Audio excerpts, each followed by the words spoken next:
Tell me when. Okay. How you doing? We got our procedure done today. This has been great. It has been wonderful. You know, I didn't even normally when I go to a dentist, I have been in the past before I started going to you. I was always so apprehensive and always had to have as much Novocaine or anesthetic as possible.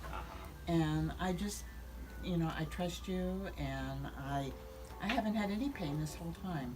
That is great. And so you were able to try something different because you've had some conventional implants, and you Yes. had one of the procedures with the mini implants. And how did that compare? There's no comparison.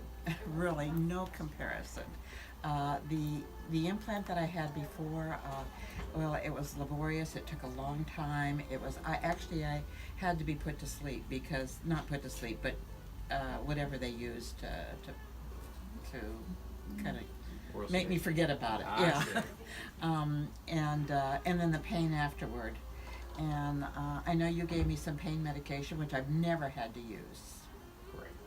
So, and I got to tell you is that I am a nervous Nelly when it comes to going to the dentist. So, this has been great. I would recommend mini implants to anyone. Wonderful.